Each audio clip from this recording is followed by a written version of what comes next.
বন্ধুরা, আজ আপনাদের পাপমোচনী একাদশীর ব্রত কথা শোনাব। যে কোনো ব্রত কথা সম্পূর্ণ শোনার কথা শাস্ত্রে উল্লেখ আছে। তাই আপনারা যারা পাপমোচনী একাদশীর উপবাস করছেন অথবা কোনো কারণবশত করতে পারছেন না, তারা সকলেই এই ব্রত কথাটি সম্পূর্ণ শ্রবণ করবেন। তাহলে শুরু করছি পাপমোচনী একাদশীর ব্রত কথা। যুধিষ্ঠির শ্রীকৃষ্ণকে বললেন, হে জনার্দন, চৈত্র মাসের কৃষ্ণপক্ষের একাদশীর নাম ও মাহাত্ম্য কৃপা করে আমাকে বলুন। শ্রীকৃষ্ণ বললেন, হে ধর্মরাজ যুধিষ্ঠির, আপনি ধর্ম বিষয়ক প্রশ্ন করেছেন। এই একাদশী সকল সুখের আধার, সিদ্ধি প্রদানকারী ও পরম মঙ্গলময়, সমস্ত পাপ থেকে নিস্তার বা মোচন করে বলে এই পবিত্র একাদশী তিথি পাপ মোচনী নামে প্রসিদ্ধ। রাজা মান্ধাতা একবার লোমসমুনিতে এই একাদশীর কথা জিজ্ঞাসা করেছিলেন। তার বর্ণিত এই বিচিত্র উপাখ্যানটি আপনার কাছে বলছি, আপনি মনোযোগ দিয়ে তা শ্রবণ করুন। প্রাচীনকালে অতি মনোরম চৈত্ররথ পুষ্প উদ্যানে মুনিগণ বহু বছর ধরে তপস্যা করতেন। একসময় মেধাবী নামে এক ঋষিকুমার সেখানে তপস্যা করছিলেন। মঞ্জু ঘোষা নামে এক সুন্দরী অপ্সরা তাকে বশীভূত করতে চাইল, কিন্তু ঋষির অভিশাপের ভয়ে সে আশ্রমের 2 মাইল দূরে অবস্থান করতে লাগল। বীণা বাজিয়ে মধুর স্বরে সে গান করত। একদিন মঞ্জু ঘোষা মেধাবীকে দেখে কামবাণে পীড়িতা হয়ে পড়ে। এদিকে ঋষি মেধাবীও অপ্সরার অনুপম সৌন্দর্য দেখে মুগ্ধ হন। তখন সেই অপ্সরা মুনিকে নানা হাবভাব ও কটাক্ষ দ্বারা বশীভূত করে।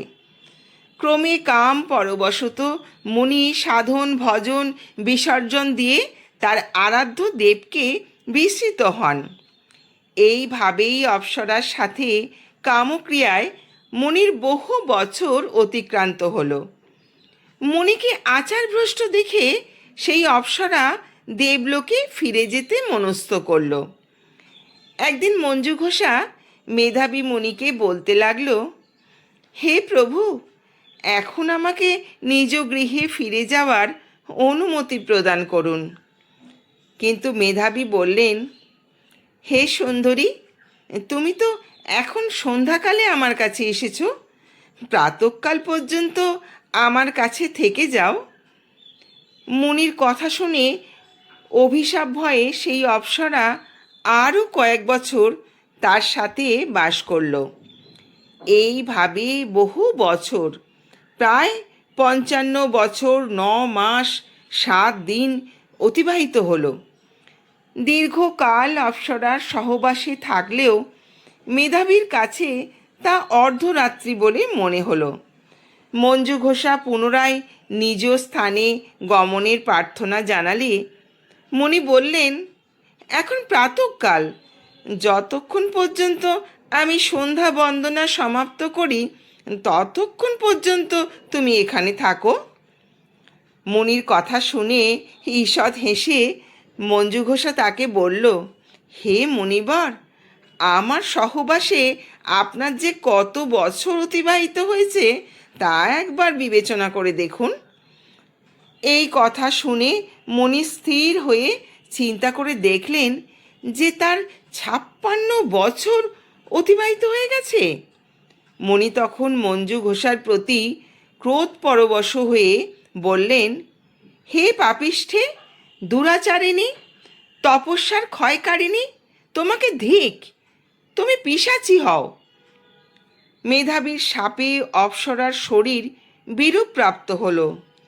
তখন সে অবনত মস্তকে মুনির কাছে শাপ মোচনের উপায় জিজ্ঞাসা করল।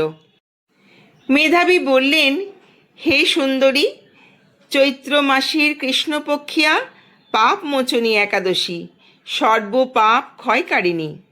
সেই ব্রত পালনে তোমার পিশাচত্ব দূর হবে। পিতার আশ্রমে ফিরে গিয়ে মেধাবী বললেন, হে পিতা, এক অপ্সরার সঙ্গদোষে আমি মহাপাপ করেছি। এর প্রায়শ্চিত্ত কি তা কৃপা করে আমায় বলুন। উত্তরে চ্যবনমুনি বললেন, চৈত্র মাসের কৃষ্ণপক্ষিয়া পাপমোচনী একাদশীর ব্রত প্রভাবে তোমার পাপ দূর হবে। পিতার উপদেশ শুনে মেধাবী সেই ব্রত পালন করল। তার সমস্ত পাপ দূর হল। পুনরায় তিনি তপস্যার ফল লাভ করলেন। মঞ্জু ঘোষাও ব্রত পালনের ফলে পিশাচত্ব থেকে মুক্ত হয়ে দিব্য দেহে স্বর্গে গমন করল। হে মহারাজ, যারা এই পাপ মোচনী একাদশী পালন করেন তাদের পূর্বকৃত সমস্ত পাপই ক্ষয় হয়। এই ব্রত কথা পাঠ ও শ্রবণে সহস্র গোদানের ফল লাভ হয়। বন্ধুরা, এই ছিল পাপমোচনী একাদশীর ব্রত মাহাত্ম্য কথা। আশা করি ভিডিওটি আপনাদের সমৃদ্ধ করেছে। চ্যানেলটিকে সাবস্ক্রাইব করে পাশে থাকবেন।